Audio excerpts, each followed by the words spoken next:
in our tradition here in India, relating to computational aspects. I'm trying to understand that.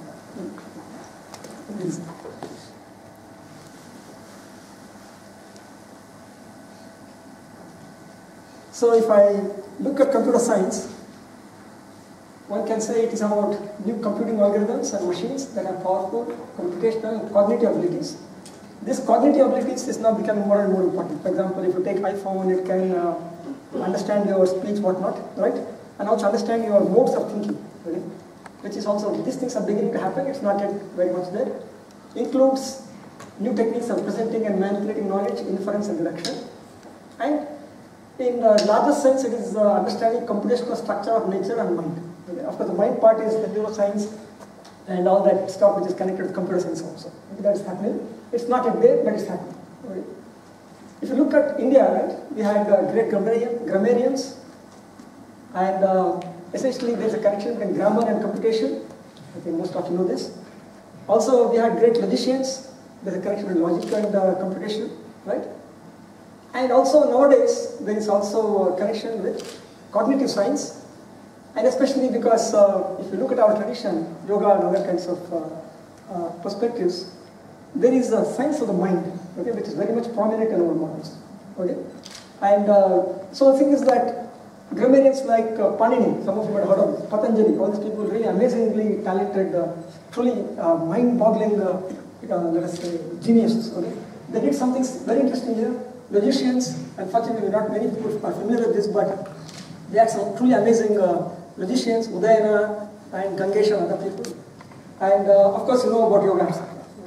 So the thing is, the question is, why are we looking at all these things? One of course is, tradition, we have a notion of what is called Rushi Runa, right? What is it?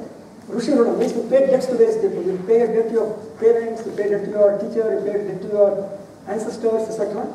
This is my way of looking at giving some, let us say, clearing my debt to my ancestral thinkers, okay? Rishis, who thought deeply and who gave so much to us, okay? So I'm just trying to do one of that part of it. Another aspect also is that you notice that things like yoga, etc., have connection with our thinking. They say that the body and the mind are connected, and therefore, if we are able to, there is certain cognitive aspect of our body also. Okay? What is called experiential, what is it called? Your body, right? There is embodied knowing, what is called? Embodied knowing means because your knowing happens in a particular body, the body and thinking are connected together, right? There is some interesting insights, which is there in our tradition. That's why we have this notion of yoga as being one of the paths to liberation. Okay? Anyway, so the thing is it, if you are thinking about neuroscience and other kinds of areas, there is also that connection people see, but nobody knows how to think about it. And if you look at our tradition, there is a lot of work in this area.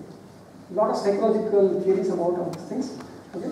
And so the question is, one is to understand what people did in the past as a Rushiruna, to pay your debts to your ancestral thinkers. The second one could be to also see possibly in the future some of the insights there could be useful. Okay. Yeah. So I mentioned in the title, if you see, I say something about computational thinking. So I wanted to mention what that is. What is computational thinking? That's an influential paper by Jeanette Wing in 2006 in CSEM. She talks about computational thinking, and it is composed of abstraction, automation. She basically says that without these two things, abstraction and automation, you cannot really have the ability to scale. Because nowadays, when you look at any problem, there is the issue of scaling. You look at Google, search, whatnot, right? It's a question of scaling. The scaling is what gives you that power. Okay? So, if you look at abstraction, right, it has multiple layers of abstraction simultaneously. It defines the relationship between the layers. Essentially, if you look at any large piece of software, it's composed of many, many layers. Okay? And there has to be some abstraction and some kind of connection between various layers. Okay? Secondly, automation. You also not only have to have abstractions, but you have to mechanize the abstractions also. Without that mechanization, it doesn't work. Okay? So, and basically this mechanization is possible because you have precise and exacting notations. You can't have an automation if you don't have preciseness, okay? Typically. Okay? Of course, there's a lot of interest in fuzzy logic, etc., but even that has to be mechanized. essentially there is some kind of machine at various levels, and you need that kind of aspect. So basically, if you have in computational thinking, according to Janet Wing, there is abstraction, automation. These two things are critical.